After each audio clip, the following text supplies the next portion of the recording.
Welcome, ladies and gentlemen.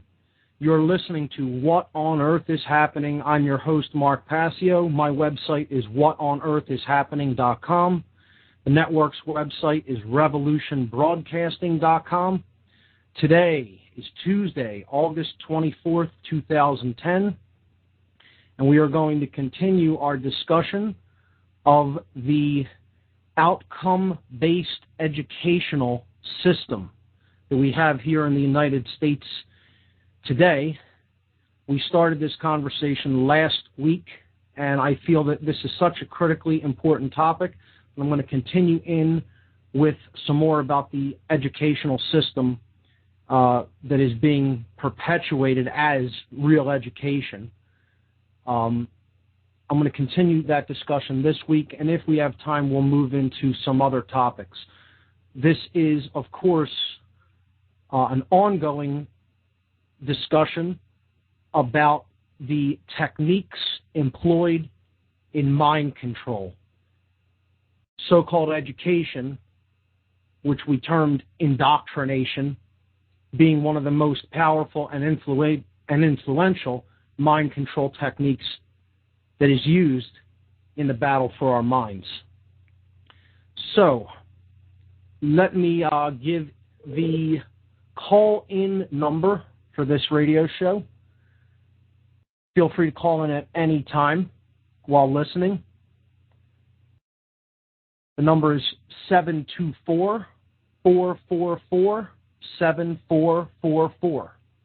There's no taboo topics. Talk about whatever you like. The number is 724-444-7444. The call ID number, which will have to be entered put you through to the What on Earth is Happening show, is 83515. So the call ID number after you call-in number is 83515. What we do ultimately on this show is we try to get down to the causal factors, ultimately, of why humanity creates self-inflicted forms of suffering. That's what this show is ultimately about. And in that overarching discussion, we came to the topic of mind control and how our psyche can be easily influenced by those who understand how to use specific tools in order to steer consciousness and manipulate it in a certain direction. This toolbox is a big one. There are many different components to mind control. They work in an interlocked fashion, and the only defense against them is understanding, indeed, how they do work upon us. Once we have that understanding, we are in a better position to defend ourselves against the attack of mind control techniques, and we are in a better position to help awaken others to this silent war that is being waged in our world. So before we get into the topic, the continuation of outcome-based education and the indoctrination system that is laughingly passed off as education in this country, I'd like to read one event announcement, and as I said, I will be reading this every week until this event comes up because it's going to be the biggest event of this kind in the Philadelphia area, and I hope to see the place packed. I hope to see many more speakers added to the lineup. We already have 8 great speakers lined up. This is going to be the conference to attend in the year 2011 in the entire Philadelphia region.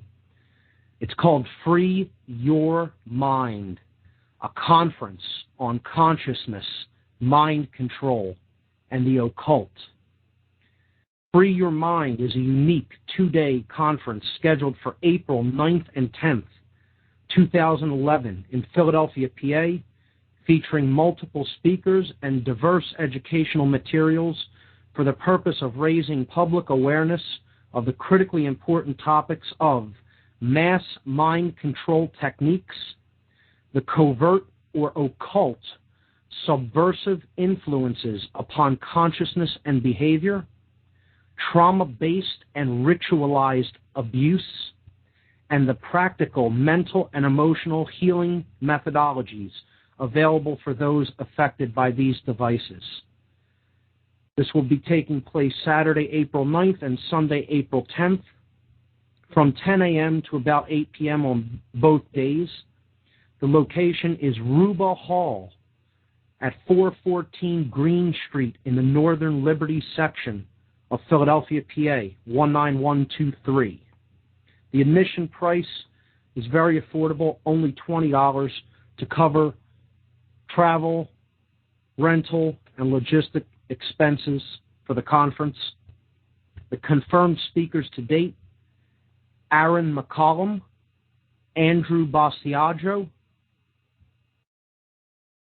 Jay Parker, Alfred Weber, Laura Magdalena Eisenhower, Michael Kelly, myself, Mark Passio, and just added Suzanne Taylor, who is going to talk about the crop circle phenomenon and its influence upon consciousness, what this phenomenon may possibly be about.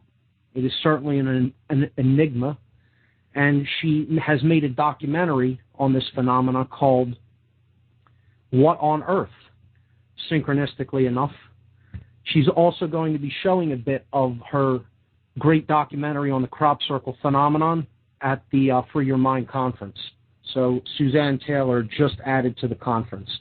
For more information about the Free Your Mind conference, check out the website freeyourmindconference.com. It's a work in progress, still adding information and speaker biographies. Got a couple of them up there, but that will be being worked on as the conference approaches. I hope to get some more work done on the site and have it a little bit more complete in the following week.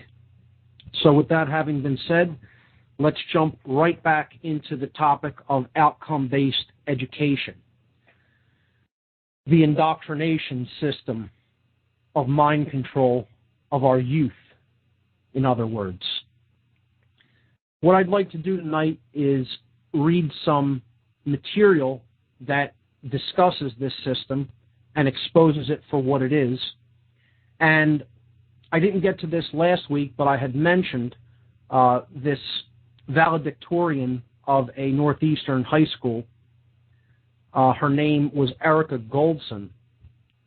Now, I wanted to have her on the program, but it looks like that just wasn't going to be able to happen for tonight.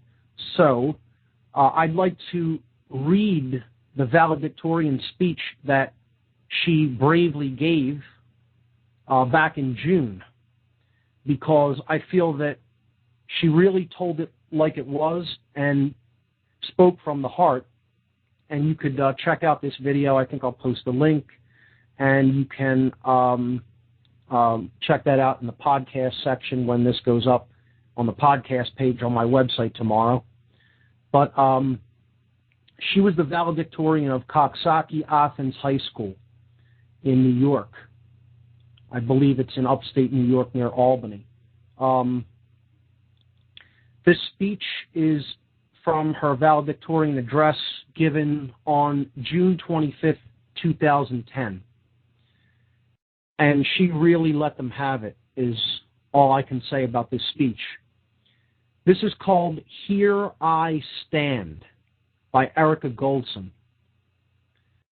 There is a story of a young but earnest Zen student who approached his teacher and asked the master, quote, "If I work very hard and diligently, how long will it take me to find Zen?"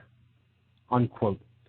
The master thought about this and then replied, 10 years. The student then said, "But what if I work very, very hard and really apply myself to learn fast? How long then?" The master replied, "Well, 20 years. The student responded, "But if I really, really work at it, how long then?" asked the student. 30 years, replied the master. "But I do not understand," said the disappointed student. "At each time that I say I will work harder, you say it will take me longer." "Why do you say that?" replied the master. "When you have one eye on the goal, you only have one eye on the path." This is the dilemma I have faced with the American education system. We are so focused on a goal, whether it be passing a test or graduating as first in the class. However, in this way, we do not really learn. We do whatever it takes to achieve our original objective. Some of you may be thinking, well, if you pass a test or become a valedictorian, didn't you learn something? Well, yes, you learned something, but not all that you could have. Perhaps you only learned how to memorize names, places, and dates to later on forget in order to clear your mind for the next test. School is not all that it can be.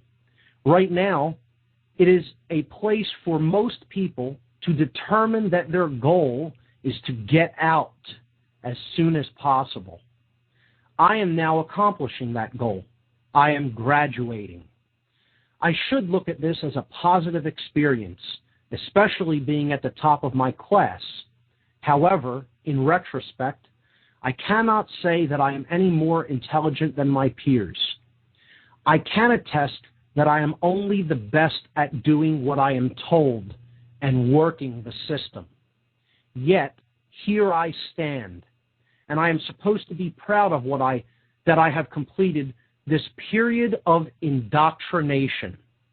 I will leave in the fall to go on to the next phase expected of me in order to receive a paper document that certifies that I am capable of work. But I contend that I am a human being, a thinker, an adventurer, not a worker. A worker is someone who is trapped within repetition, a slave of the system set up before him. But now I have successfully shown that I was the best slave. I did what I was told to the extreme. While others sat in class and doodled to later become great artists, I sat in class to take notes and become a great test taker. While others would come to class without their homework done because they were reading about an interest of theirs, I never missed an assignment. While others were creating music and writing lyrics, I decided to do extra credit, even though I never needed it. So I wonder, why did I even want this position? Sure, I earned it. But what will come of it? When I leave educational institutionalism, will I be successful or forever lost? I have no clue about what I want to do with my life. I have no interests because I saw every subject of study as work, and I excelled at every subject just for the purpose of excelling, not learning. And quite frankly, now I'm scared.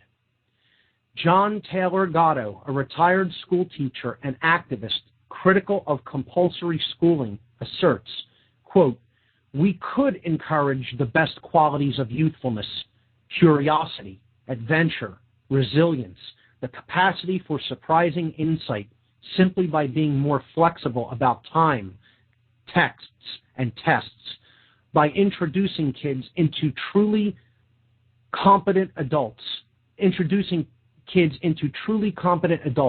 and by giving each student what autonomy he or she needs in order to take a risk every now and then. But we don't do that," unquote. Between these cinder block walls, we are all expected to be the same. We are all trained to ace every standardized test. And those who deviate and see light through a different lens are worthless to the scheme of public education and therefore viewed with contempt.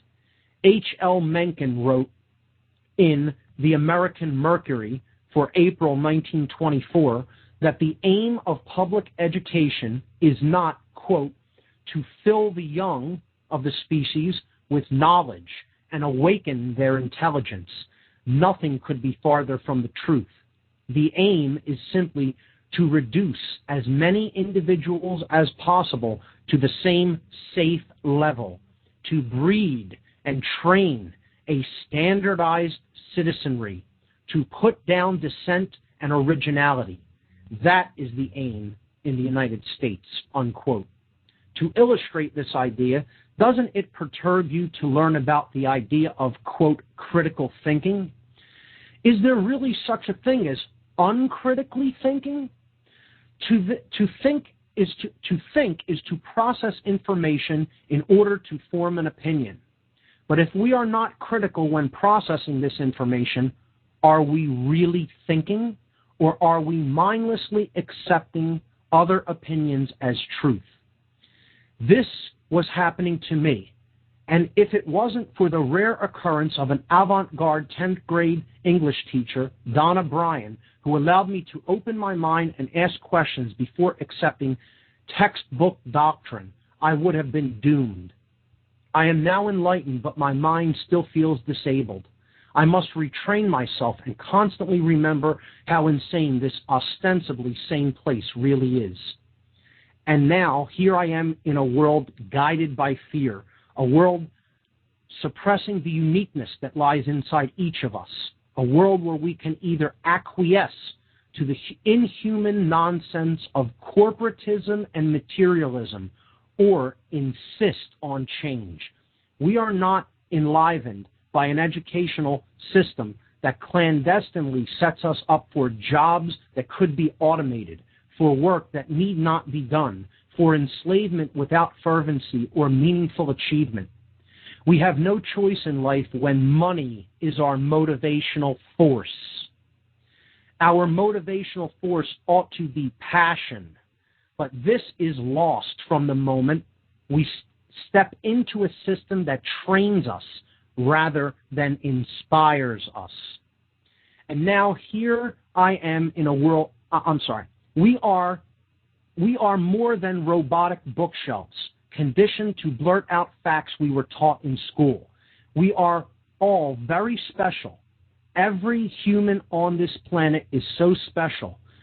So aren't we all deserving of something better?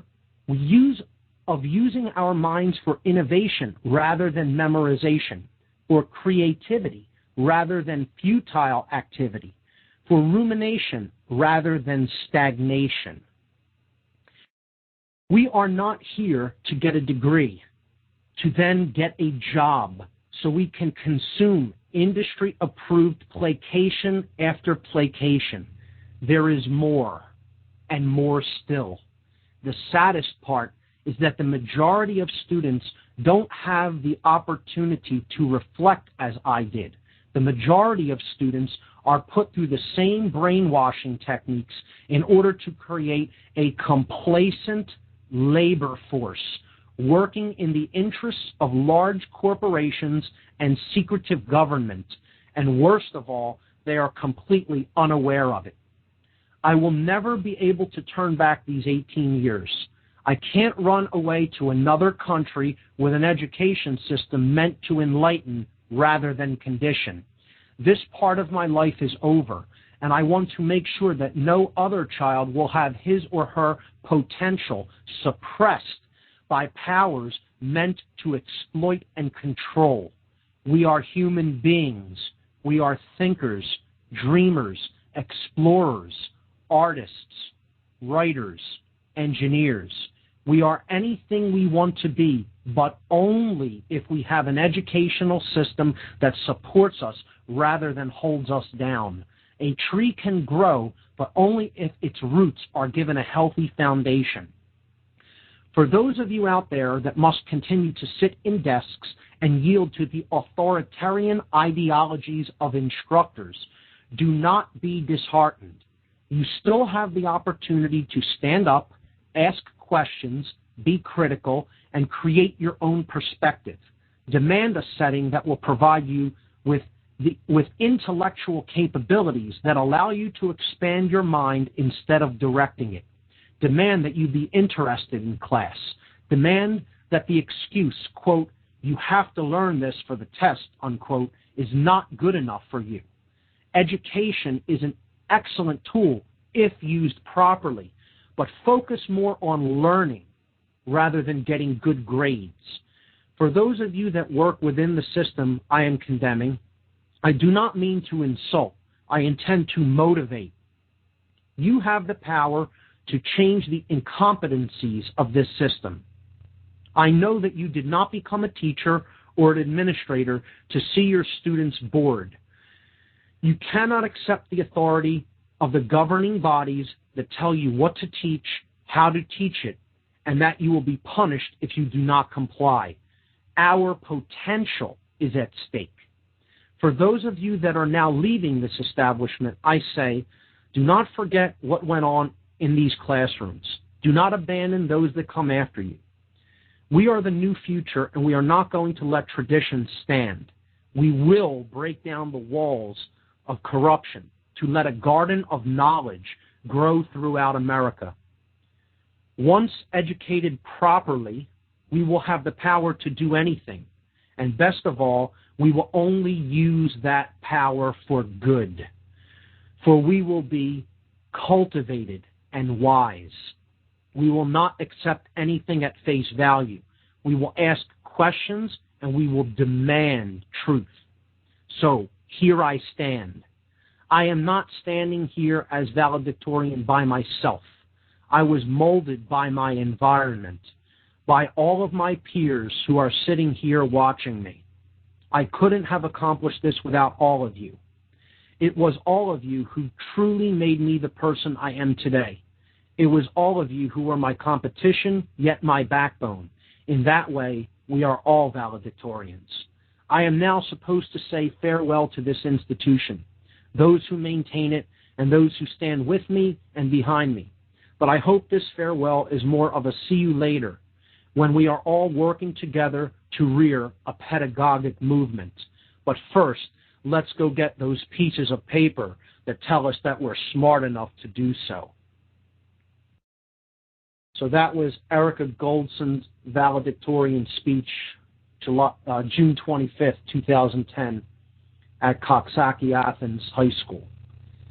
And I think it's highly encouraging that a young person can be that insightful and can have that firm of a grasp of what indeed the educational system in this country has become, even that close to having been put through it.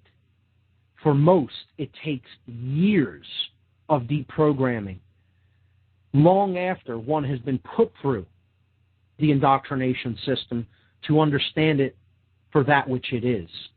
So I would like to commend this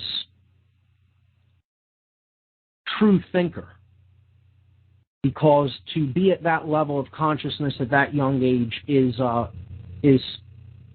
an accomplishment in and of itself.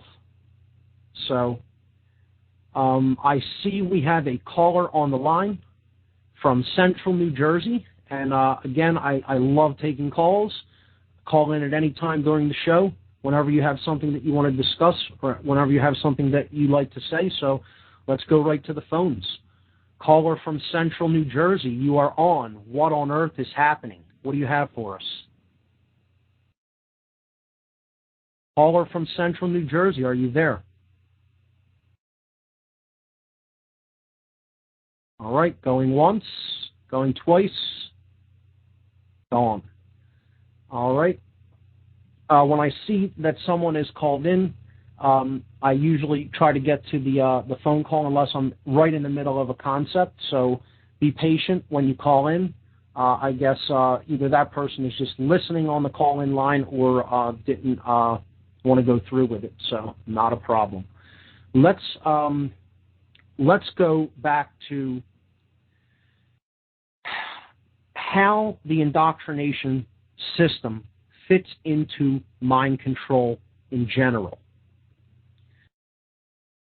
We talked about how a left-brained educational model that has the emphasis on purely physical world things, math, science reading only, logic skills only, word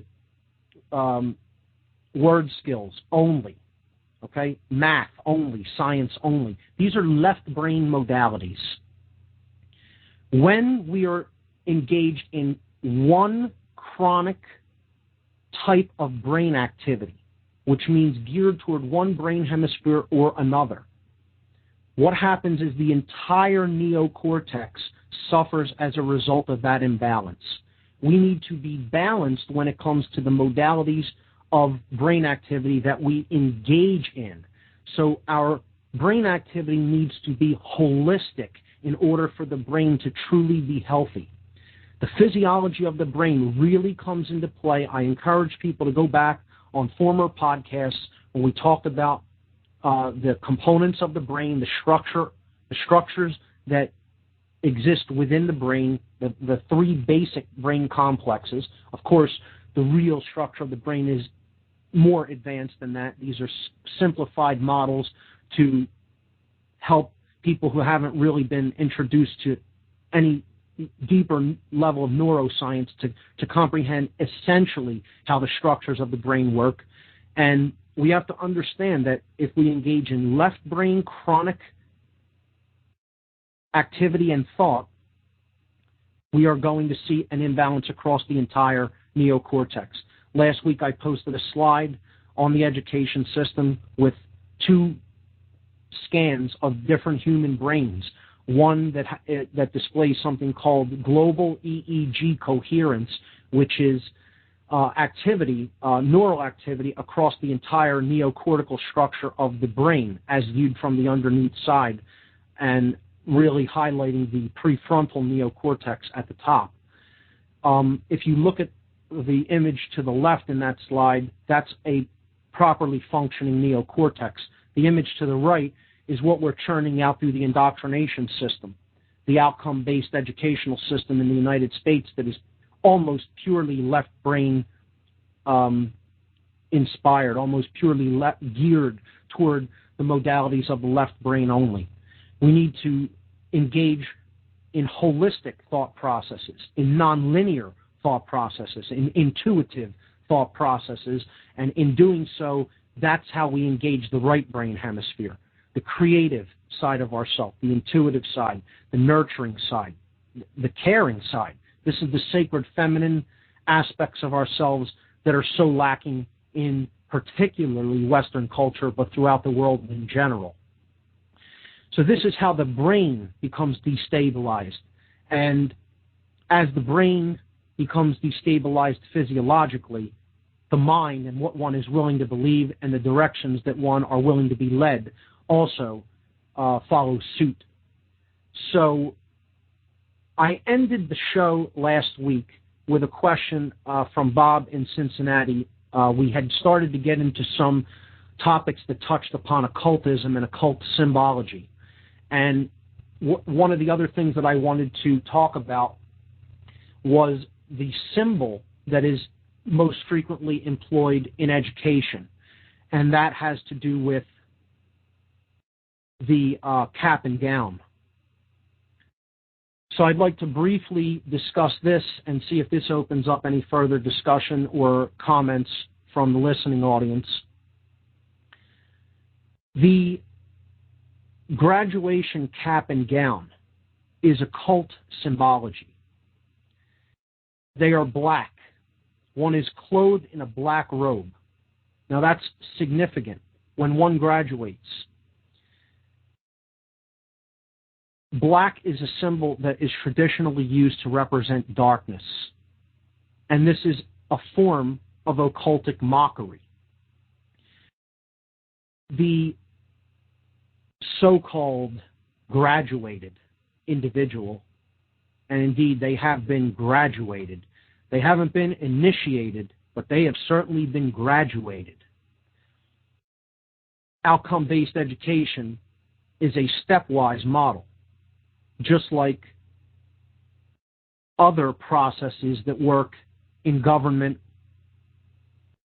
in financial institutions, in the military, in the police, and in all institutions that essentially are built upon control. You can't take people from beginning to end all at once. They would know that something was afoot. They would know that it perhaps is not in their best interest what you're trying to do to them.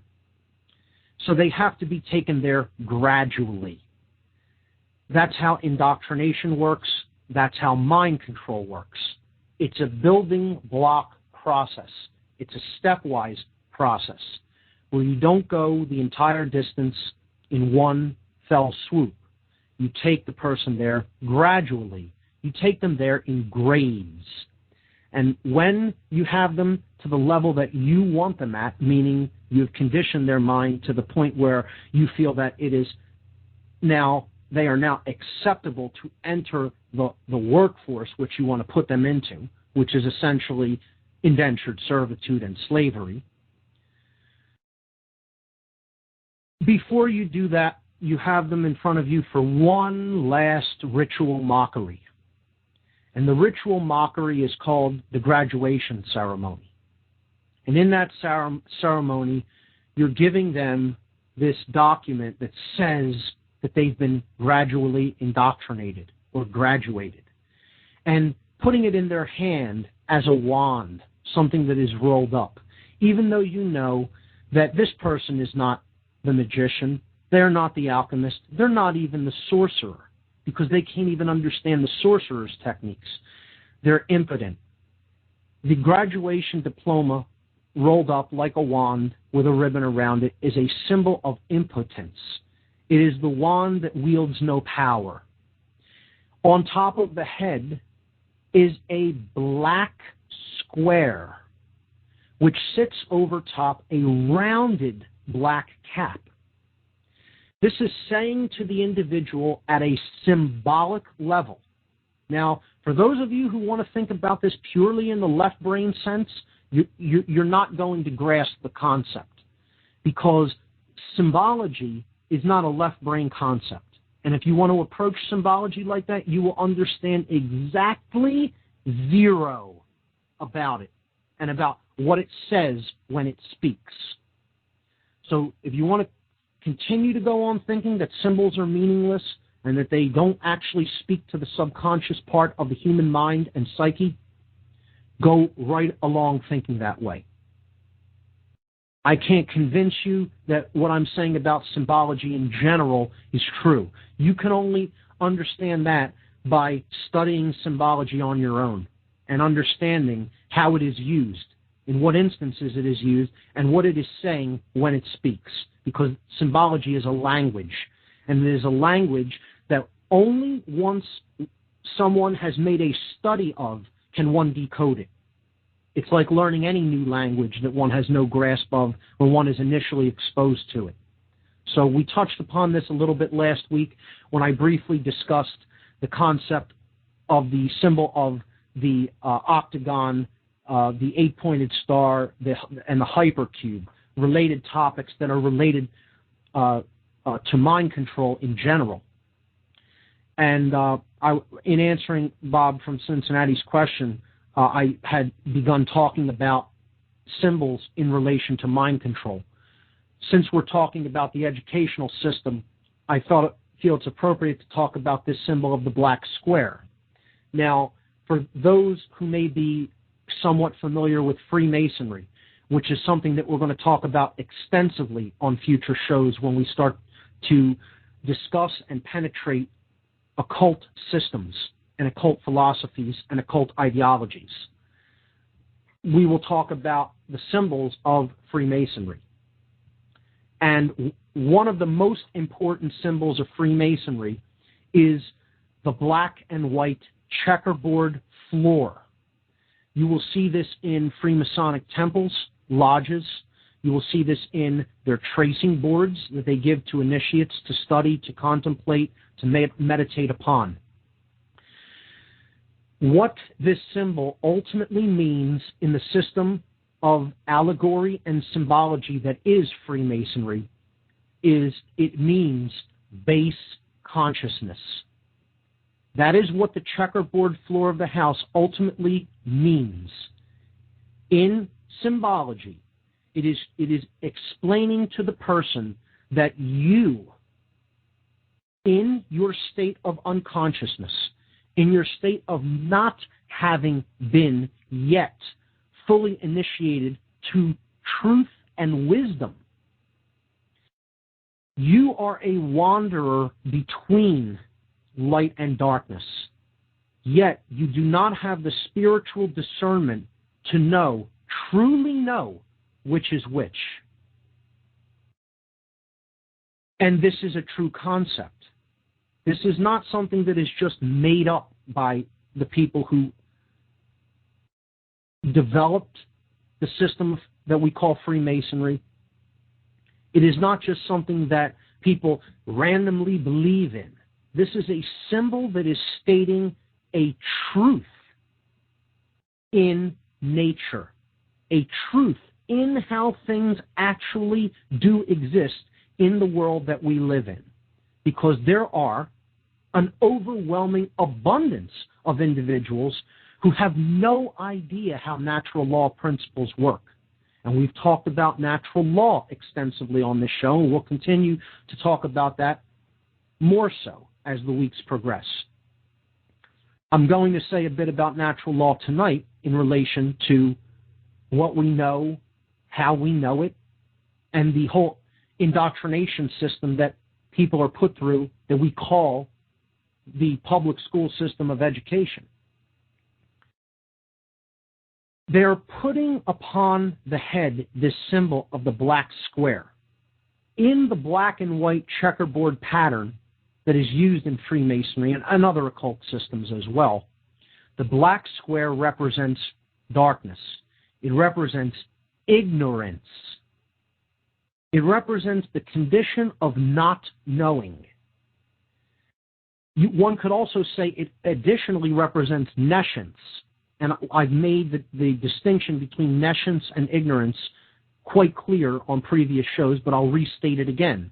Nescience is not knowing or understanding something that one could not reasonably have the expectation of knowing by never having been exposed to it.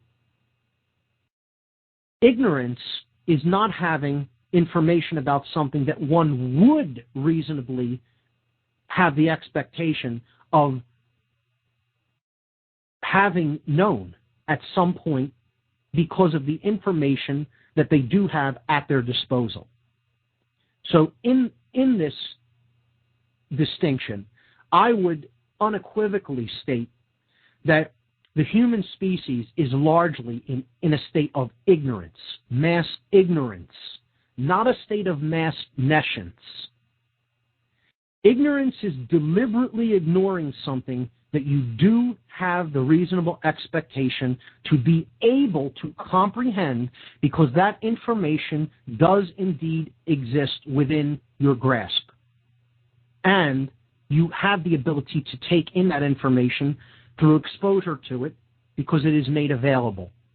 And there are people who will violently deny this and violently say that that is not the case, that the human species is simply nescient, that they could not reasonably have the expectation of understanding natural law principles, of understanding the truth of what is taking place on this planet, and that this information is completely suppressed from them. And what I say to that is total bunk.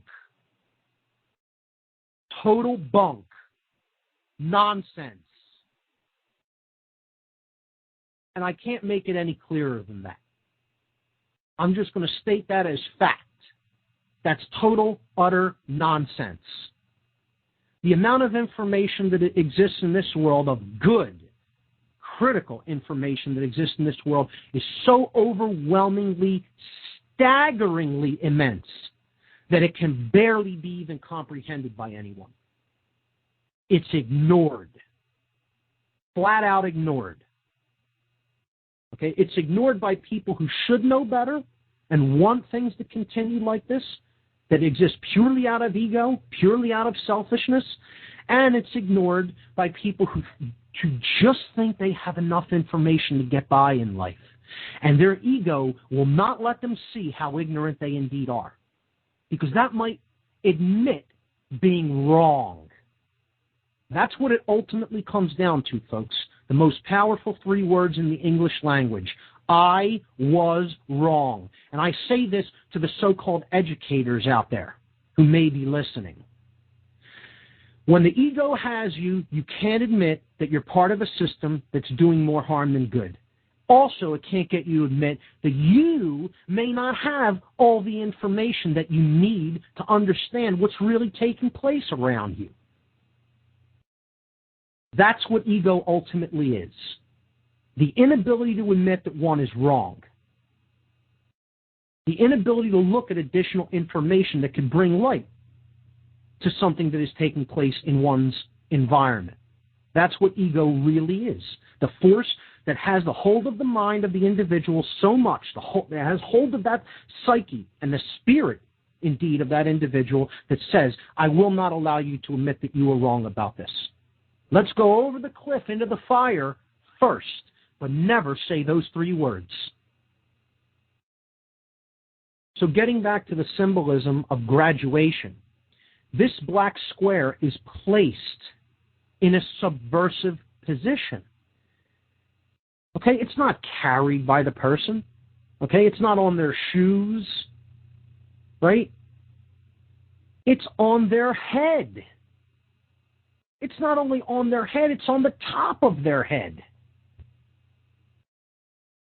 Right at the location that is traditionally referred to as the crown chakra.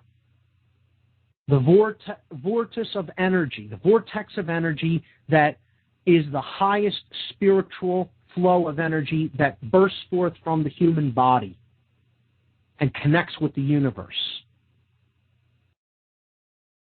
This is the chakra that is associated in mystic traditions with the attainment of enlightenment, along with the third eye chakra. On this chakra point, at the top of the head, is placed this black covering, a black cap. And above the black circular cap, okay, so put in a superior position to even the circular shape that surrounds the neocortex. Okay, they're putting the circle around the neocortex, but covering it in a black dome. And then above that, they're putting the square. The square elevated to the position above the circle. Just as we talked about last week, the octagon elevated to this position on a cop's hat. Now, you don't just have the single square, but the double square. The mind control is completed. Not only do you believe in nonsense, you're willing to enforce it through violence, through the initiation of undue force, which you don't have the right to take against other sovereign individuals. So they're doubly insulting the cop who wears the black octagonal, 8-cornered hat. Right out in the open to anyone who has any eye and any ear to understand the language of symbology. And this is very basic symbology, the black and white checkerboard floor. Very basic symbology, the black square. See, it's saying that that the being itself is a checkered, quote-unquote, checkered person. They live the checkered life. See, this is a word pun. Word puns are also used in occult symbology, particularly when it comes to mockery of an individual through symbols. And again, this will be my topic of discussion in my presentation at the Free Your Mind conference. I'm giving you a small taste of it here, but I'll be going extensively into the symbology of police and military and showing you how they are the most ritually mocked people on this planet. And the occultists who own them, and they do own them, they do. Okay, I wanted to rage against that fact in my youth when dark occultists in my involvement with them told me to my face, we own these people like dogs and called them dogs. I could not bring myself to accept that was the level of control that they had over the person's mind. And you know what, folks? Here they are. Here's the big three. I was wrong. There it is. There it is right from my mouth. Because they have a far greater level of control over these people's minds than I ever would have imagined. And I raged against that individual telling me that one day when I said, I'm going to expose this, I'm going to explain to people how they're mocked and ridiculed and what you really think of them. And they said, knock yourself out, boy, knock yourself out. Good luck. Good luck. One person went so far as to say to me, if we came there and tried to explain to people what we actually do, what we actually think of them and the power we actually have over them through our institutions, they would look at us to our face and not believe us.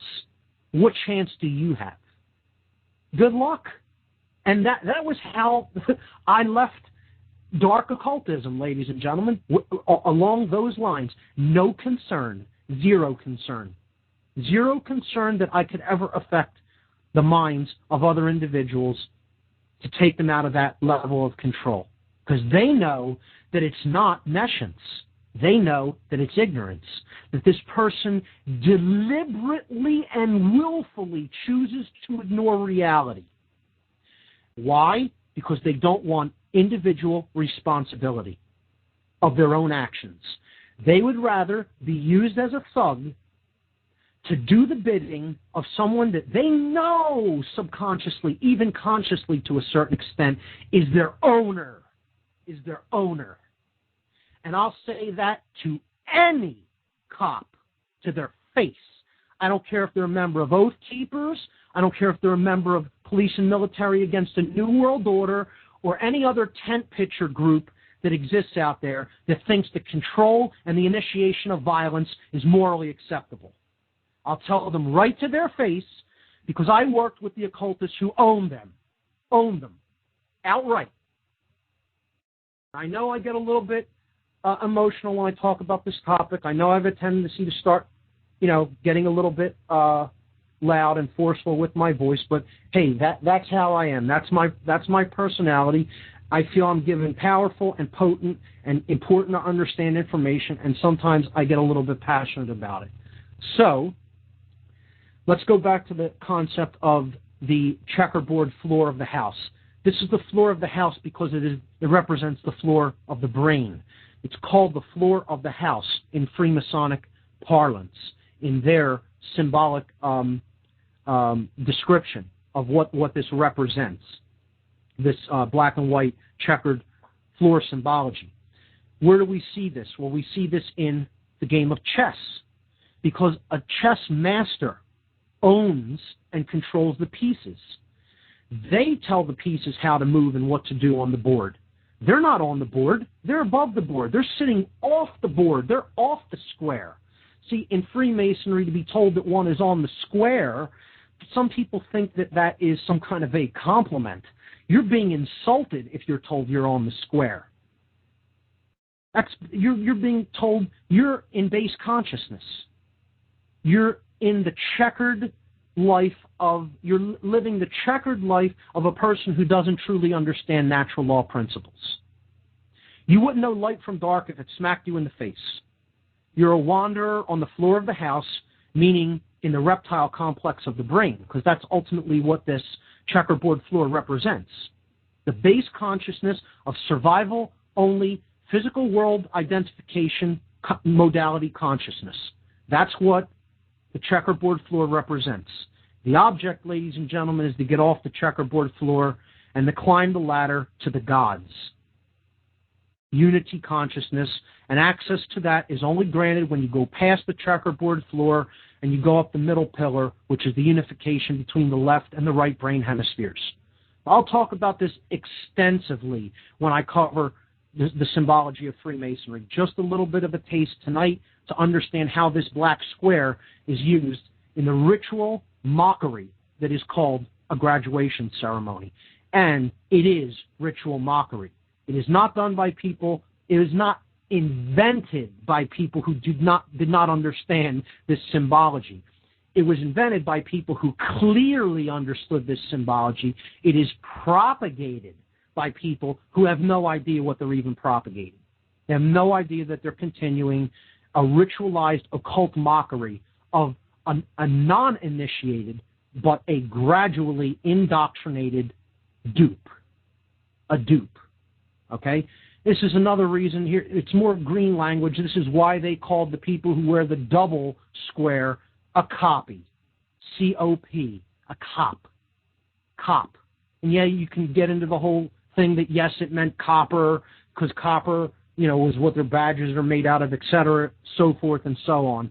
It doesn't make a difference. The word works out in green language, in synchronistic symbolic language, to be cop, which one could render as copy. C-O-P. Copy. Okay? It is a dupe. One who has been duplicated. A clone. And indeed, that's what they are, carbon copy cutouts, who all have been conditioned to think the same thing, namely that they have the natural law right to initiate undue force against people because their masters told them to do so. And guess what? Even the people who think that they're lawful police, that they're going to uphold constitutional rights through force, you don't understand how natural law works. You never have, and you don't want to admit that you're wrong about how natural law works. You think you're ever going to create adherence and understanding of natural law through force, and you're wrong. The end. You don't understand how natural law works, and you don't understand that you're only pumping more chaos into the system by thinking that you're going to do that through force. You're not, and you're wrong. The end. And the sooner you admit that, the sooner you stop being controllers and thinking that control is any kind of a solution, no matter how violent humanity would ever get with each other. And you start to understand natural law is the answer, and you start to understand that only the proper propagation of the understanding of natural law through voluntary understanding, through putting this information out there in a coherent way, is the only way that we can ever solve the problem of the low level of consciousness that this species exists in. Are you ever going to make any progress? You're never going to do it through control. Sorry to break that to you, cops. Sorry to break that to you, military. Okay? But you exist in a total state of ignorance. And the symbols you wear are demonstrating that to you and telling it to you at every turn. And your owners are telling you that at every turn. Okay? You don't want to hear it, but you're going to hear it. At least from me. You're going to hear it. Okay? So, that's the symbology of the checkerboard floor of the house in Freemasonry for anyone that has a true understanding of what those symbols really mean. And indeed, this is the exact consciousness that people are bred to be in upon coming out of the indoctrination system that we call, quote-unquote, the public school education system in the United States. So, that is the symbol of the black square that is placed upon the head in a black robe, right upon the crown chakra the square is placed, and it's a mockery. The person is being told, you know exactly zero. You're in darkness. You're a dweller in darkness, and we're putting that right on your head to confirm it. And you have no idea what it even means. And again, they do this doubly so for cops. Not only don't you understand what you're a part of, you're willing to take action in your ignorance. So we'll double the square. We'll put two of them in the form of the octagonal hat. And indeed, look at police regalia in England. They wrap the checkerboard floor of the house, the symbol of the floor of Solomon's Temple in Freemasonry, which represents the brain, and the checkerboard floor represents the base brain or the R complex. They wrap it around the neocortex. In the band, around the hat of the cops in England, is wrap the checkerboard floor of the house. And indeed, they go even further to insult them. It's laughable. It's actually, if it weren't so sad, I would sit there and belly laugh like they do. Because I heard them right from their lips to my ears, as I've said. Hysterically laugh about this. It's a joke to them, folks. It's a laughing stock. It's a big belly laugh joke. That they're mocking people in the open, and they're too dumb to even understand that they're being mocked. And you know what? In a lot of ways, folks, I really think that even if they did understand it, they would just continue to go along with it. They love their servitude. They love the fact that they have masters. They love being owned because it absolves them of their personal responsibility to learn anything. They want to be dumb. They want to be ignorant. They want to just be used and abused and pushed around and told what to do so that they can say, I don't have to think. I just do. In rote, like a robot. I just do. I don't think. And we'll talk about how they're mocked through numerology as well. They're told that all you do is do. You don't think and you don't feel. It's a joke to the occultists that own these people. And you know what? I don't even try to say they don't own them anymore. They do own them. They own you. Lock, stock, and barrel. Owned. Owned. You don't understand your own sovereignty and you don't respect sovereignty in others. Therefore, you're owned. Totally owned. Wholly owned. Wrapping the symbol of base consciousness, mind control, and pure ignorance around the neocortex of the brain. And look at police hats in England. They wrap this checkerboard floor right around the brain of the dupe, of the copy. Okay, wrap it right around the brain, and then on the third eye, they put a double square. Yeah, exactly. Right on the third eye chakra, right on the forehead, the badge of the police in England is a double square. But good luck with not wanting to admit that you're duped about it. Good luck. Enjoy what you got. Enjoy the state of mind control you have. That's the symbology that is employed in indoctrination when it comes to the education system. And that's simple symbolism. Symbolism builds from there, folks. This is building blocks. This is ABCs. If you can't conceptualize what I just laid out, and you can't understand the symbolic concepts that's conveying to the subconscious mind, once it is decoded at the conscious level, you're going to be very, very hard-pressed to understand more complex symbology. Because symbology gets very much more complex than that. Yet, it always conveys simple ideas. And in this case, namely, the person doesn't understand light from dark. They dwell in ignorance on the floor of the house in the base brain. The symbology of the black square placed on the crown chakra in ritual mockery of the non-initiated. So, it's the top of the second hour.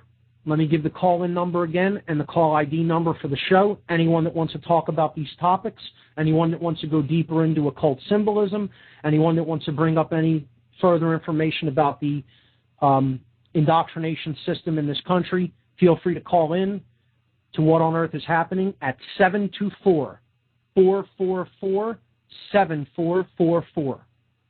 Once again, that's 724-444-7444. The call-in ID number that you have to put in when you call is 83515.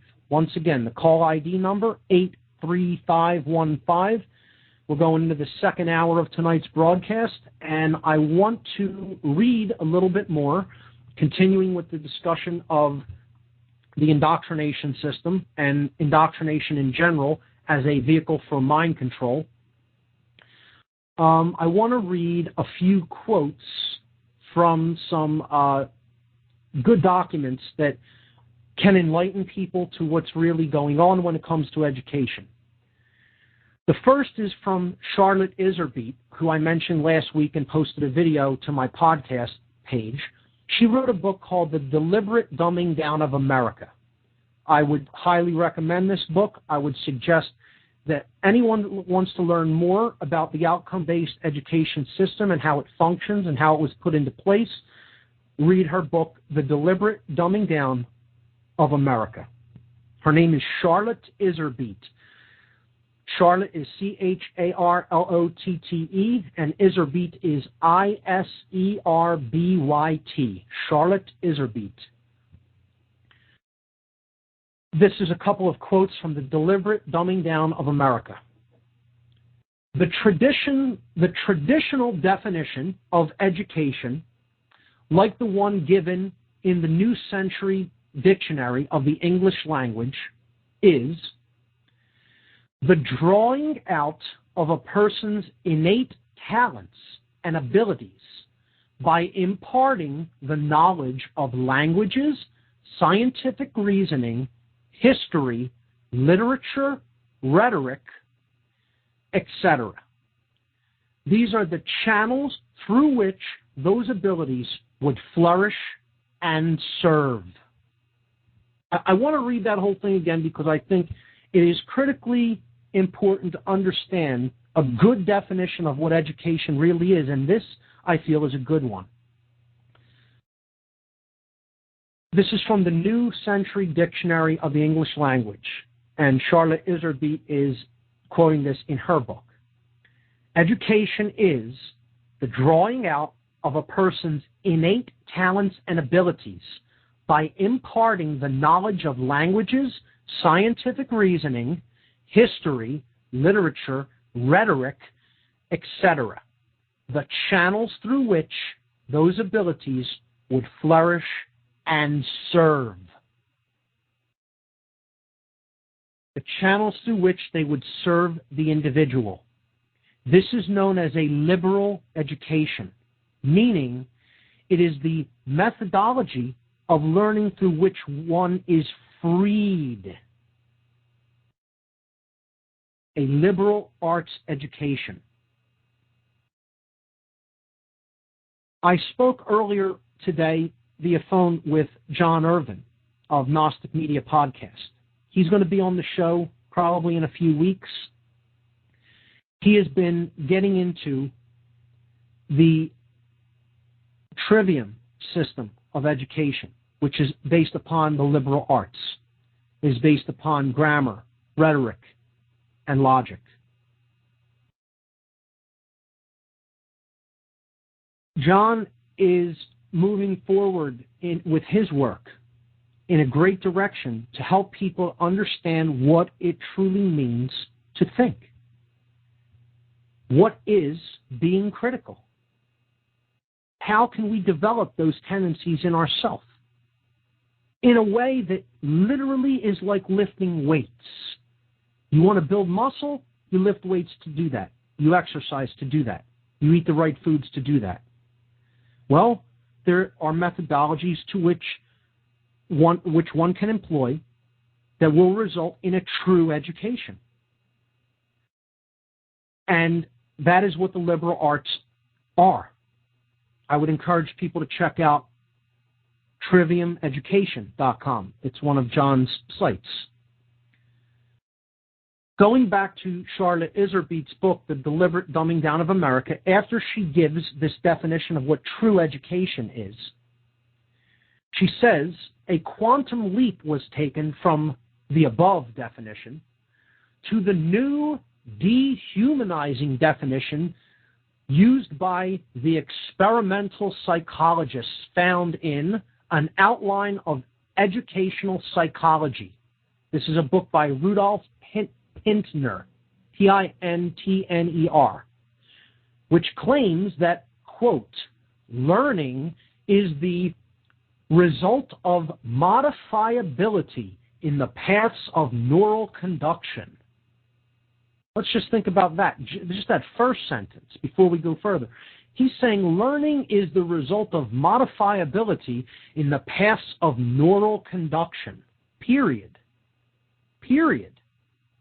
But never saying to what aim that is, to what purpose, to what goal that may serve. Continuing with Rudolf Pintner's definition of learning, explanations of even such forms of learning as abstraction and generalization demand of the neurons only growth, excitability, conductivity, and modifiability. The mind is the connection system of man, and learning is the process of connecting. The situation response formula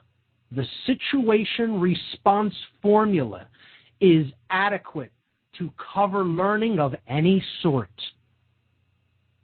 The situation response formula is adequate to cover learning of any sort. And the really influential factors in learning are readiness of the neurons, sequence in time, belongingness, and satisfying consequences. Ladies and gentlemen, meaning outcome-based. The ends justifies the means, and the ends is all the goal is about. All the whole process is about. That's all it's about, the ends. That's it. We have in mind where we want to take you from the beginning, and this system is just a process to complete those ends. Continuing with Charlotte Iserbyt's analysis in The Deliberate Dumbing Down of America, she says, an in-depth understanding of the deplorable situation found in our nation's schools today is impossible without an understanding of the redefinition in the above statements. Education in the 21st century will, for the majority of youth, be workforce training. Thus, the need for Pavlovian/Skinnerian methodology based on operant conditioning, which, in essence, is at the heart of the above dehumanizing definition of education. This sowing of the seeds, quote unquote, through redefinition will react the death of traditional liberal arts education through the advent of mastery learning, which we talked about last week when we discussed the Nazis' system of outcome-based education, which they called master learning, which they borrowed from the Soviets, from the fomenters of the Bolshevik Revolution, which used outcome-based educational to implement their system of socialism and communism. So it's ultimately, this is Soviet-derived. And of course, that system goes back further into antiquity. But in the modern age, it is concretized by the Soviet system. She says that this will react the death of traditional liberal arts education through the advent of mastery learning, outcome-based education, and direct instruction, all of which will be performance-based and behaviorist, meaning it will simply be based on a grading system, not true learning. It will simply be outcome-oriented to create in the person being indoctrinated the behavioral patterns that are wished to see by the engineers who invented the system, the social engineers who invented the system. That's all it is. It is to create a specific set of behaviors. And by any definition you want to call it, folks, that's called mind control. When you gradually give people only the information that you feel that they need to inspire a set of behaviors that you have in mind for them, that is called mind control. Continuing with Iserbyt's book from The Deliberate Dumbing Down of America. This is from another chapter.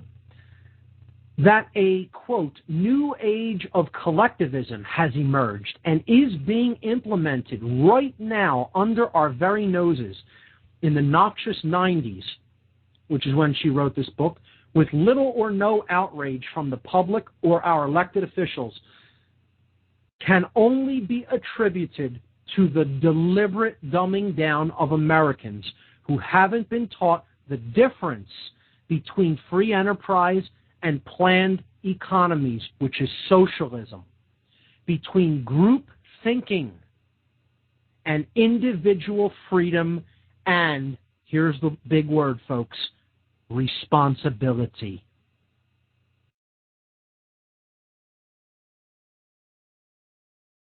The reason they can get away with this, the reason that it goes on practically unhindered, is because people in general want to run away as fast as possible from the responsibility of solving their own problems in an equitable and peaceful way.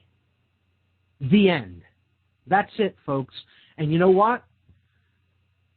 At the risk of even insulting my small listening audience, most people who even listen to this show probably don't want to accept that. We don't want to accept that this is what our species has become. And again, I talked about the word becoming and how it is an occult concept in and of itself, the concept of becoming. Because an occultist knows that there is very little human nature. Just as Erica Goldson said, she is shaped. She was shaped by her experiences and her peers. We learn in a shared fashion by what we are exposed to. But you know what? People have exposed the truth about what is going on in the world through books, through podcasts, through videos, through lectures, through conferences, on and on and on ad infinitum. There's so much information about what's really going on in the world. There's no excuse for not understanding this. There's no excuse for continuing to go along with an immoral system that is based upon violence. There's no excuse. Anybody still doing that, anybody still in that state of consciousness is a willfully ignorant dupe. So there I said it. Equally, in deep ego, are people that don't even want to admit that is the case. They want to make excuses for the human population. They want to say, oh no, they're ready to accept responsibility. They really want to know what's real. They want to know the difference between truth and fantasy. They want to learn natural law.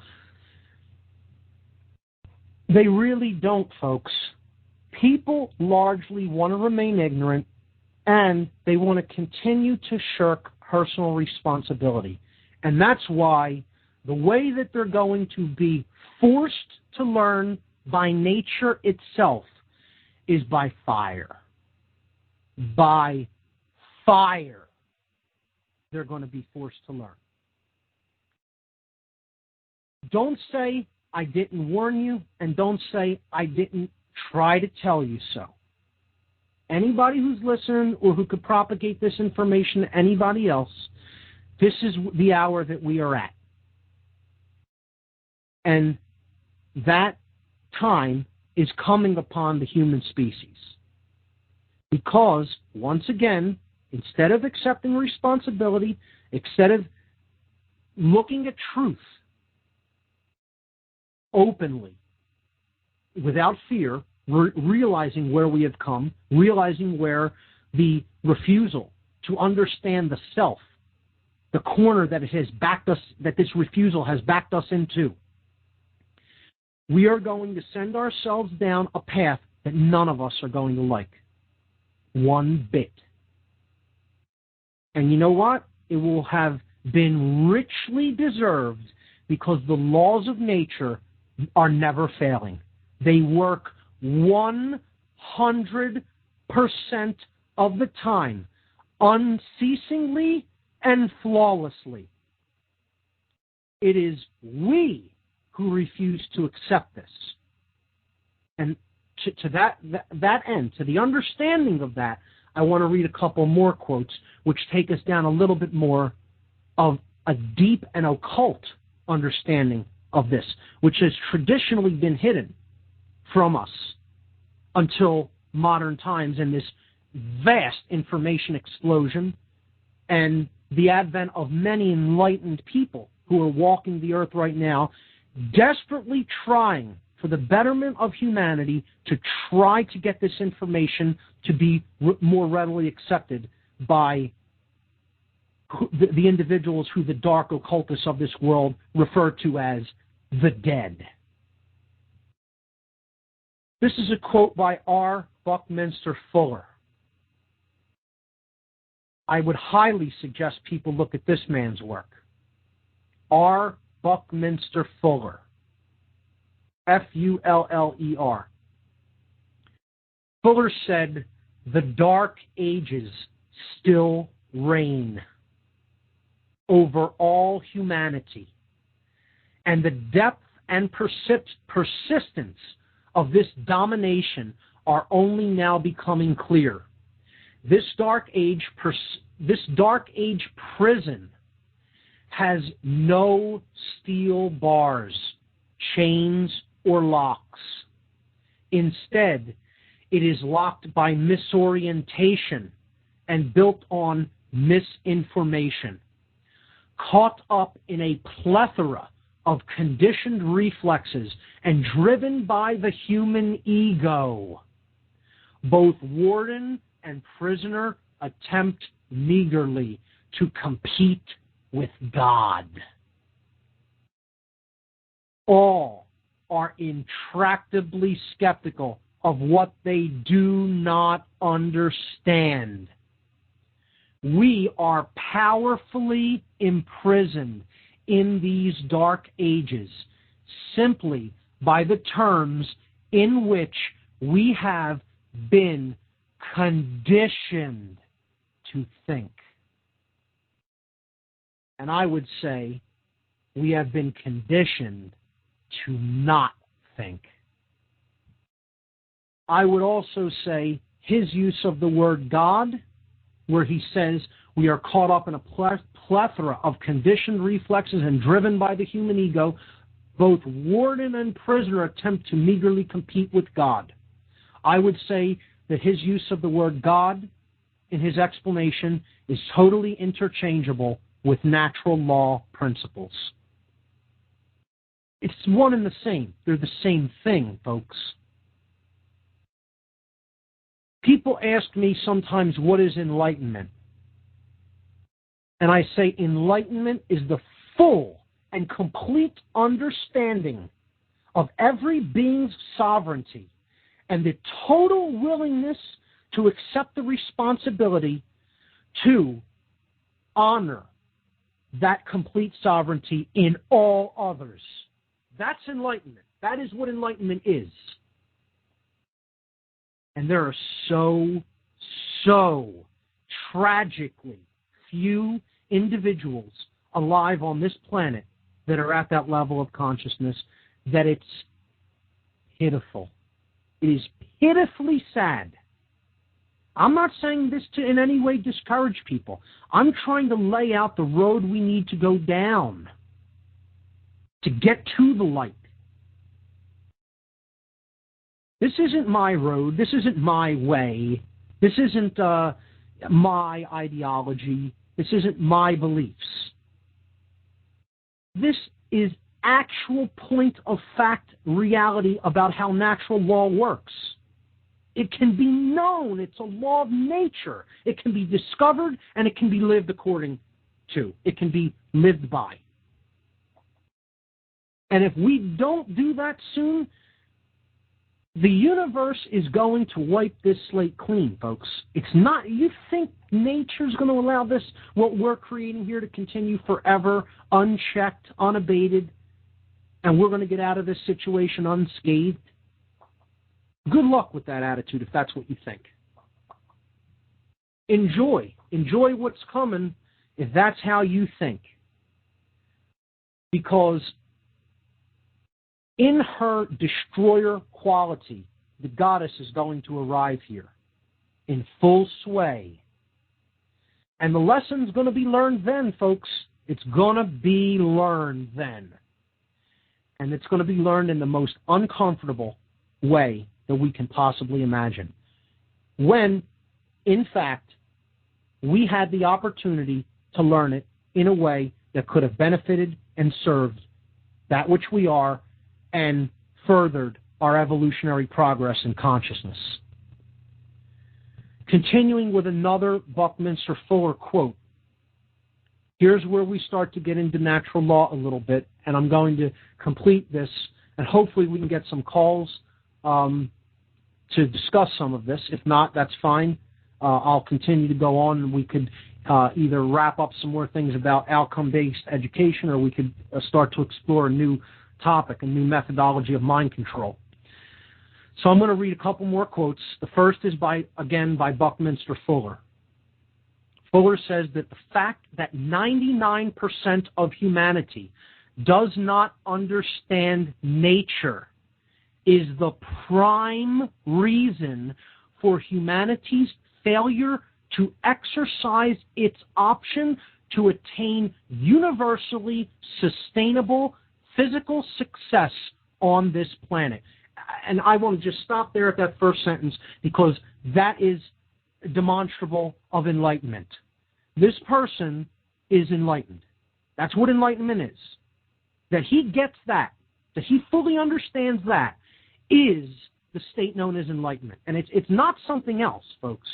The New Age movement wants to propagate a lot of total crap about what enlightenment is. Okay? It's not this attainment of some kind of unreasonable perfection that New Age teachers, these New Age gurus, want you to believe that enlightenment is. That's not what it is. This is what enlightenment is, right here. What R. Buckminster Fuller is describing. And I'm going to read it again.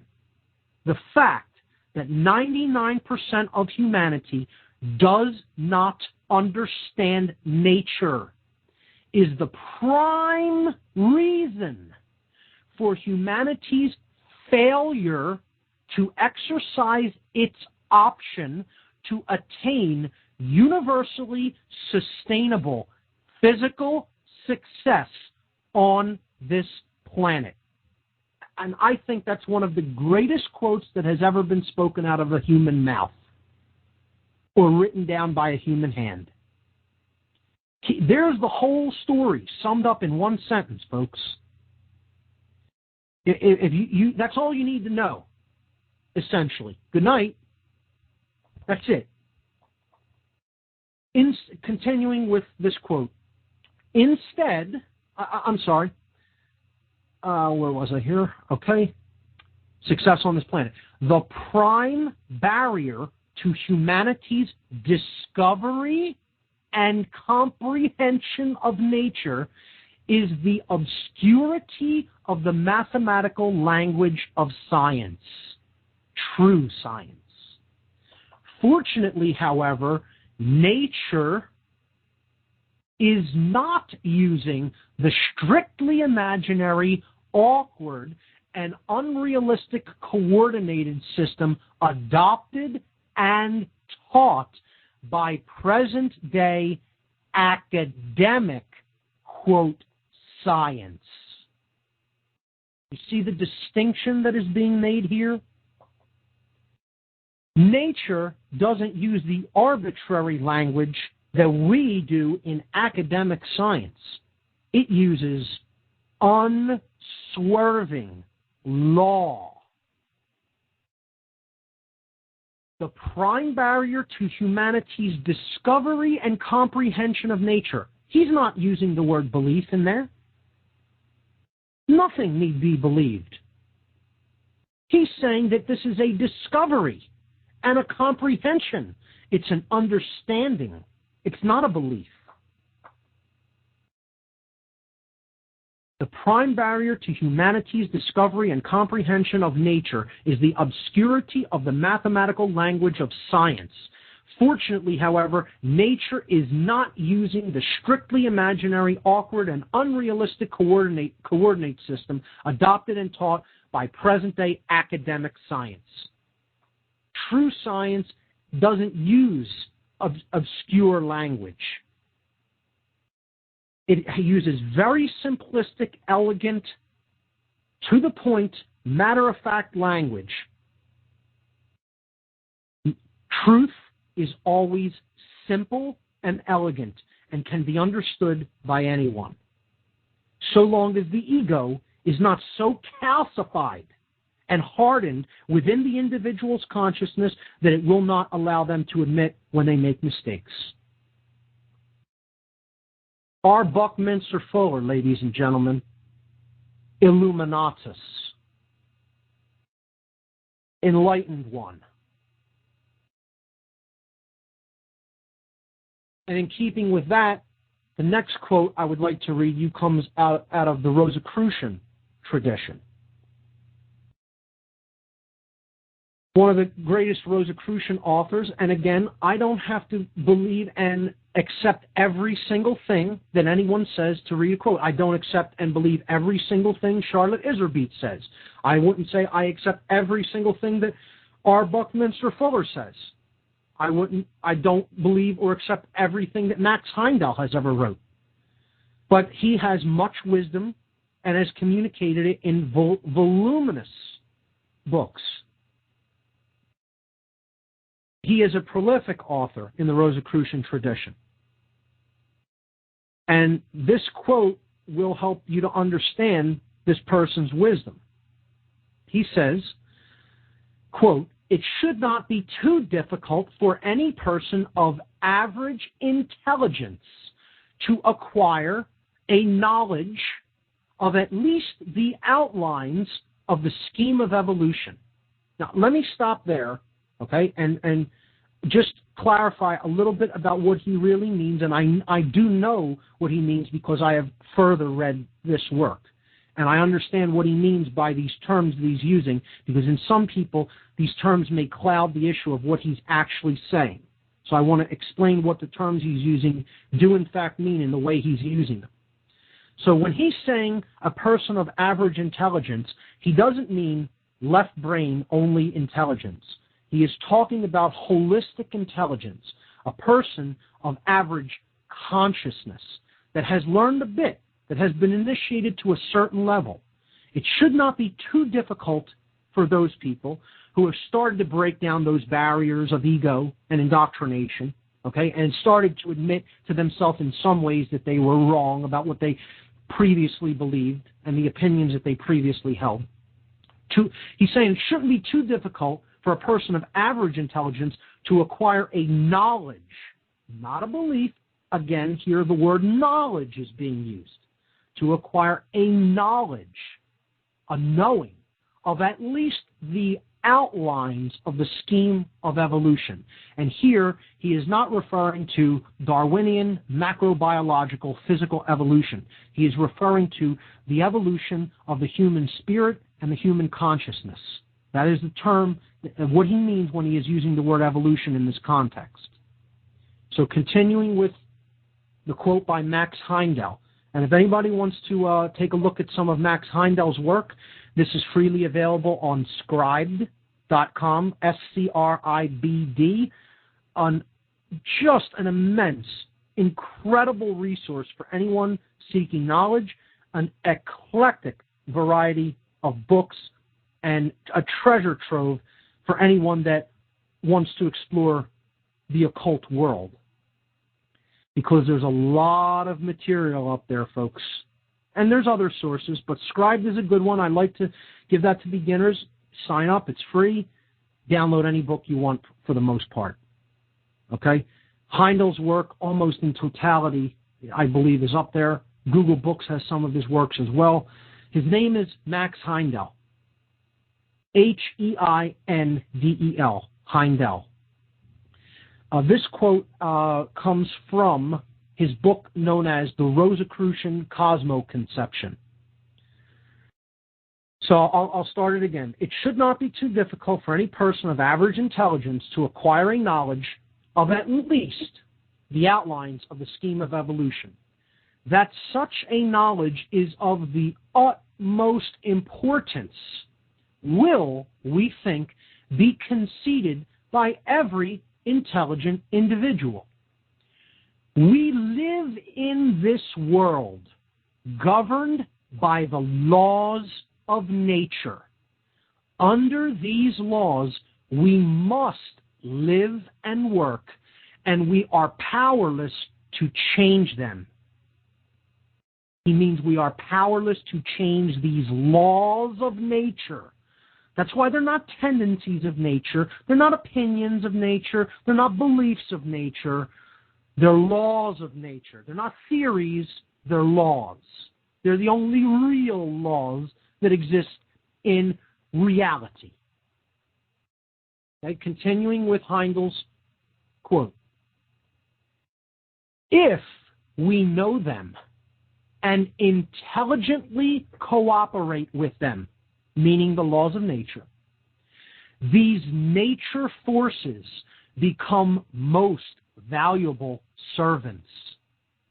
If, on the other hand, we do not understand them, and in our ignorance work contrary to them, they become most dangerous enemies, capable of terrible destruction.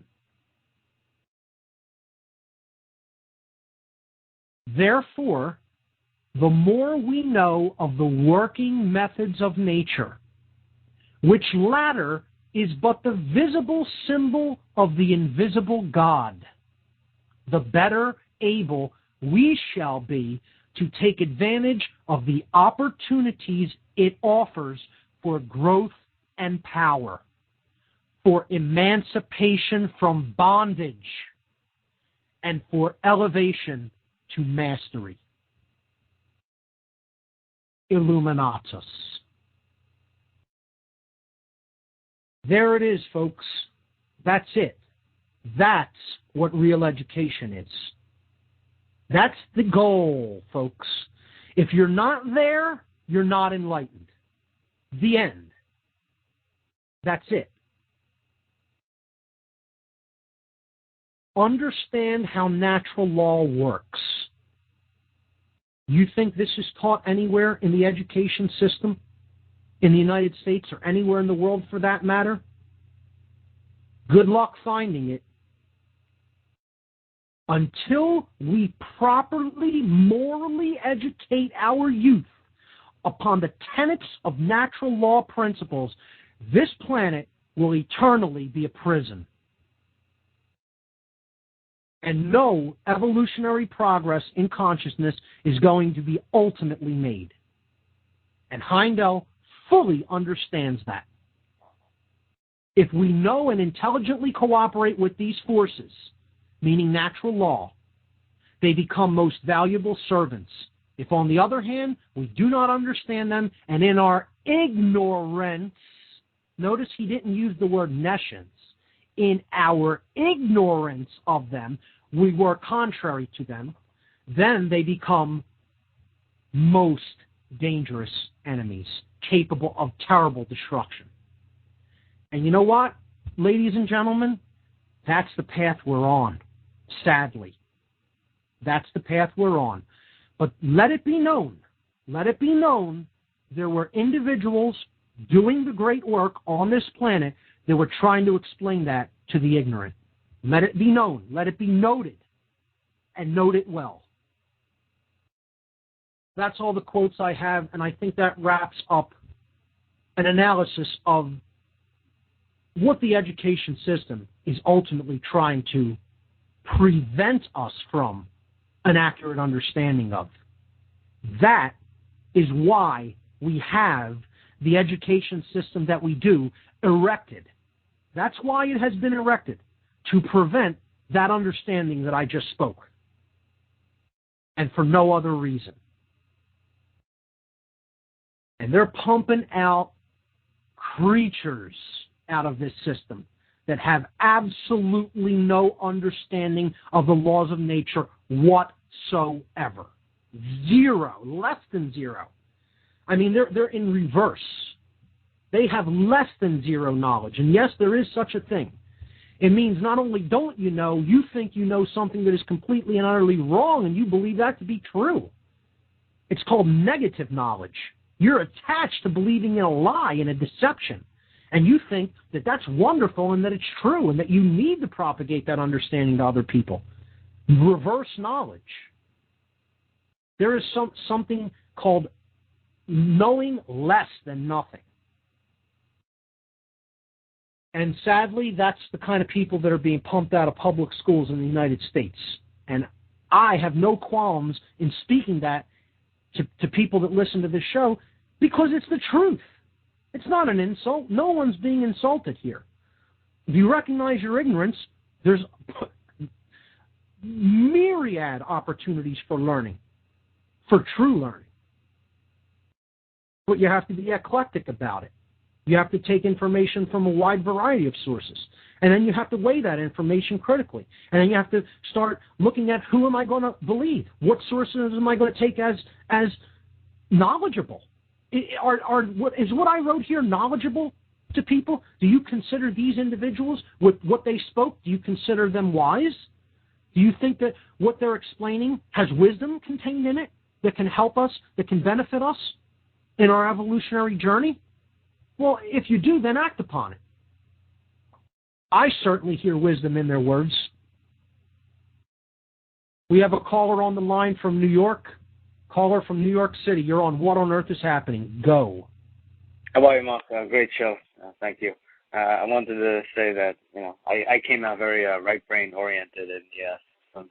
But one thing I've noticed is people that control the system and the Illuminati, they understand that their negative intentions and they understand the natural law, I think, perfectly, but they know how to just reverse it for the service itself and negative side of it. Therefore, it manifests itself in our lives physically, whereas, there it's just all mind, it's all control and manipulation and sorcery, like as you were saying. Absolutely. You're absolutely right about that. They do know these principles. Very well they know them. They're masters at them, and they're masters at manipulating those principles to get what they want through the ignorance of other people who do not understand those principles. The only way out of that is learning those principles. Yes, yeah. Continue. The one thing I was going to say is one thing we have to start using a lot more. One thing the system is over here is very for boys anyway. It's missing the very sacred feminine side to it. It's very masculine oriented. Survive, fight or flight mode. That's it throughout 8 years, 12 years, whatever you're doing, because all this is a goal, and it's whoever gets to the top of the greasiest pole. Pretty much. That's what right. It's all like. So if you have a system like that for 50, 80 years, plus, it's just repetition of that. It's just manipulated repetition. It gets better. It gets more concise and hidden. And that's why I think the people don't understand it. A lot of it's hidden for us if you're not even aware to it or even awake to it. So it's going to manipulate. It's going to affect you in ways that you're not even understanding why that your life is going in a certain direction. You may be a good person, but you're not unified in your mind, body, and spirit. So it's not going to. The universe doesn't respect it as much. Absolutely, and that's a profound understanding, sir. Absolutely. The universe is going to respect unity over duality any day. And people will rage against that. I raged against it for a long time too.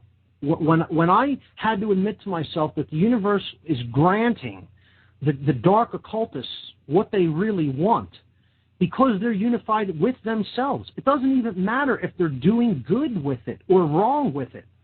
I mean, at a higher level, of course it does.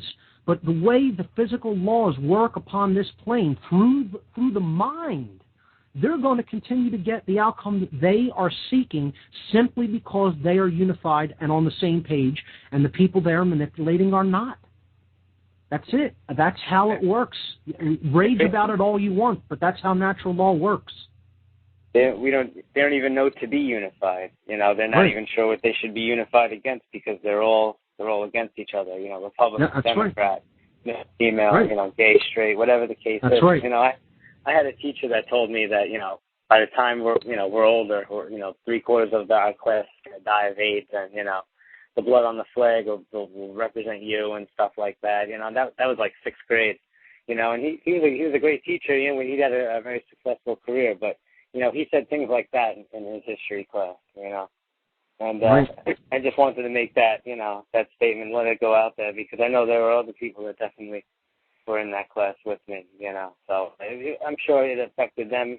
You don't even think he heard it at one point. You're thinking, did he just say that? And you're spending like 3/4 of the rest of your day thinking, did he really just say that? And you don't even know what later on, you don't even realize how that could affect you, or how did it, until you go back, analyze, and, you realize that where he was coming from, the system that he was in, and, what his goals and purposes were. Right.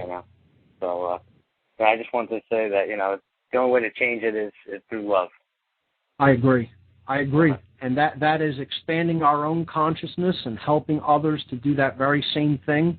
And I think you have a profound understanding of this, and I hope you continue along that path. And thanks for calling tonight.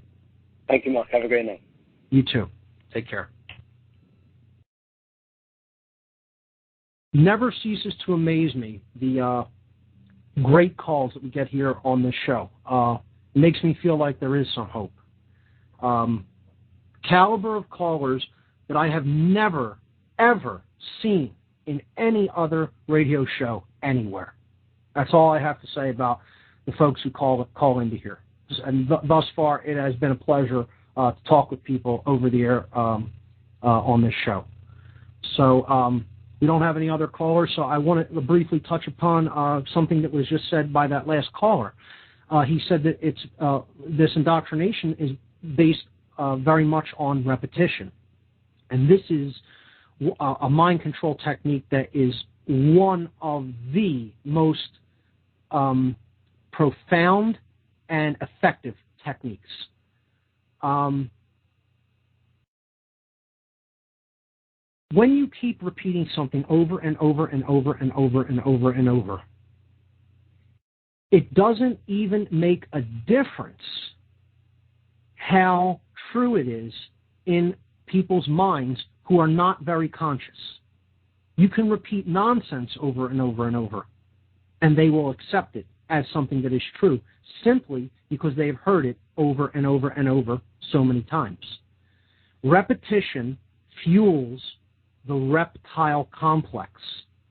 It also fuels an imbalance toward the right brain hemisphere, because the right brain is the acceptance part of the brain. It is the brain that wants to take in information like a sponge.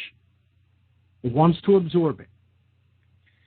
The color that is associated with the right brain, that is the most apt color to use when you want to garner someone's acceptance, is blue. Blue frequencies in general appeal to the left brain hemisphere.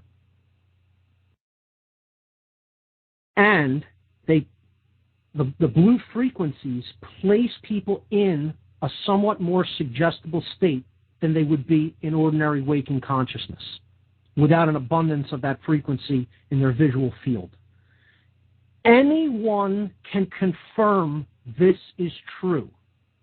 And the best way to confirm it is simply turn on your nightly news broadcast in your local area and just look at the abundance of the blue frequency that is used in the newscast. This is where you get the repetition over and over and over and over, saying the same things week after week, night after night, month after month, year after year. And when we look at words, we understand, we will begin to understand if we pick apart language. See, the word language has been used several times in this broadcast, and we will continue to talk about language and how critical language is to shaping and molding opinions and mental processes and behavior. The word dictator, and this can be confirmed in any Latin dictionary, okay? The word dictator means to repeat over and over, means to speak over and over and over again. That is what the word dictator means. It comes from dictere in Latin, which means to speak. So to be a dictator is to say the same thing over and over and over. That's how dictatorships happen. Things are repeated incessantly until they take root. And once the bad idea is rooted, an evil tree sprouts up from those bad ideas. Hitler understood this. He said, to bring the will of the people along is easy. You just keep saying the same thing over and over and over again, and eventually they will believe it. Right from Hitler's mouth himself. Because he understood how this principle of repetition and indoctrination works.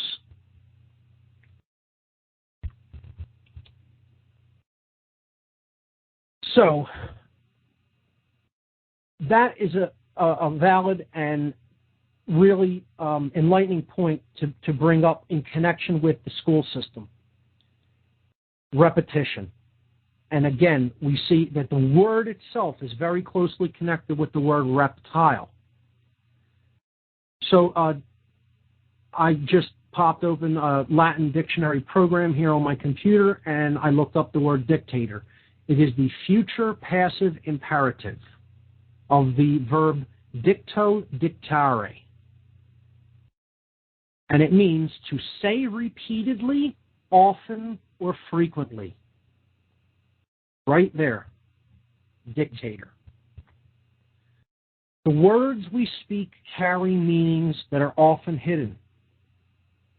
We have to get to the root meanings of words, and then so much is revealed. So, another thing that the last caller brought up, which is profound and reflects a deep understanding of how mind control essentially works, is he brought up dialectics. He brought up controlled opposition. He brought up pitting people against each other. Conservative, liberal, Democrat, Republican, Christian, Muslim. We talked about this a bit when we brought up the divide and conquer strategy. What I want to begin to transition into, and we'll start to discuss this more next week, we could ride out the night with a very brief explanation of this, and this will be the mind control methodology that we discuss over the next show, will be controlled opposition. And again, the topic of opposition was brought up, duality. So this is a very, not only a profound call, but a synchronistic call that happened, because many of the concepts that this gentleman brought up in the last call is critical to understand about how indoctrination, mind control, and controlled opposition work, and that happens to be the next topic that I'm going to be discussing on the next show when it comes to the methods of mind control. Controlled opposition is essentially a means of playing two polar forces, polarized forces, off against each other, such that the required outcome is assured. You know that when you mix two different chemicals together, you get a certain compound. Well, if you understand how one particular polarized ideology works, and you also understand how the antithesis of that polarized ideology also works, when you pit these two polarized forces against each other, you are assured that the outcome is going to be geared in a certain direction. This is known as a dialectic. D-I-A-L-E-C-T-I-C, dialectic. Lecto lectere in Latin means to create, to make. Dia in Greek means through. So this is a vehicle of creation. The path that you would go through to create your desired outcome. That's what a dialectic is. It is a synthesis. It is taking two polarized forces, which the last caller referred to as thesis and antithesis. One thing and its opposite. Playing them off against each other, and in doing so, you have achieved a desired outcome that was pre-planned. No surprises, because you know how the chemistry of both of these polarized forces works to begin with. You know this because you created the dichotomy. You created that schism in the first place. So you know how they work, and in knowing how those polarized forces work, you are assured of the outcome with no surprises. And people who are rooted in a dominator mindset don't like surprises or deviations from their plans. They want things to work as smoothly as possible in ways that don't upset the apple cart and don't create anything that was unforeseen for them. That's how they work.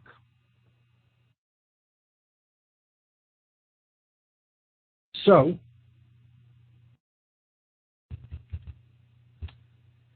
I'm going to type into my Latin dictionary here.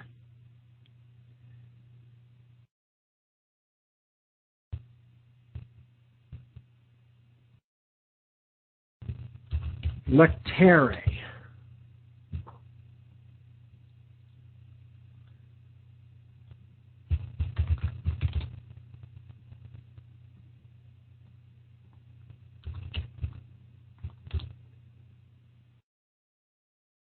Okay, it comes from lectus. It means chosen or picked, selected. So a bit off from created, which is what I originally brought up, but it is picking something out of a limited amount of choices. So dialectic would mean to steer in a certain direction through certain choices. And that perfectly describes what a dialectic is. You're looking to get from A to Z, and you want to steer the decisions by influencing the mind and the behavior patterns of individuals based on a dichotomy, two polar forces pitted against each other. So, the most widely recognized of these dialectics is politics. Politics is one that can clearly be seen to be a dialectic in this controlled oppositional paradigm. See, to get people to conform with your will and to think that it is their will, you need them to believe that they are doing something that they strongly believe in that is in opposition to something that is attacking their position. So you create two parties. You create conservative and liberal. You create Democrat and Republican. And then you influence someone to strongly identify, based on some of the tenets of these ideologies, you get them to strongly identify with these positions. And then you create the opposite. So A Republican wants fiscal conservation. They want to be conservative with the money that is spent. Then you create the opposite. You create the Democratic Party that will largely endorse tons of spending and government projects and nanny state incentives. And you get these two opposing viewpoints to constantly conflict with each other. You know, the Democrats will advocate Republicans will advocate imperialism and spending money on foreign policies that are interventionist most times. Democrats will advocate social reform programs and spending money on, giving people things that they aren't creating in and of themselves. So the nanny state programs, the being taken care of from cradle to grave, government as protector and caretaker. And this dialectic is constantly put forward in the media. And then you see the further controlled opposition. You have people in the liberal media, like on MSNBC. You have people in the conservative media, like on Fox News. And they're constantly hammering on each other's position and waging ad hominem attacks, etc., etc. And it's all simply for the show. It's all simply for the puppet show. To get people to think that there are real power invested in these institutions known as the Republican Party and the Democrat Party, and that the real leaders are voted for, they're elected from these parties, and that they have power and influence, and that voting is a solution for human freedom, and electing people to be your representatives is a solution for human freedom. See, this whole politics show, this whole dialectic, this whole pitting one side against the other, it was brilliantly described on his program by Alex Jones. It is indeed the Royal Arch, the strongest structure in architecture, in creating a structure, the arch. There's just about no stronger structure than the arch, because the two forces coming in from each side are creating an enormous amount of strength for that structure in their opposition and leaning against each other. Dialectical mechanics. It's a critical thing to understand about how mind control works, and this is going to be fully expanded and explored in the next show. I guess I'll leave that at about right there for now. Next week on the show, we will be talking about the whole concept of controlled opposition. And other people have referred to this as the Hegelian dialectic. And indeed, that is what it is. And we will talk about how that manifests as a methodology for control over the human mind. For now, that's all for this week. I thank everyone for listening. As always, great callers to the show. Let's hope that that continues in coming weeks. I'm out of here for tonight, folks. Listen in next Tuesday night at 7 Eastern. You've been listening to What on Earth is Happening. Hit my website at whatonearthishappening.com. See you here next week. Good night.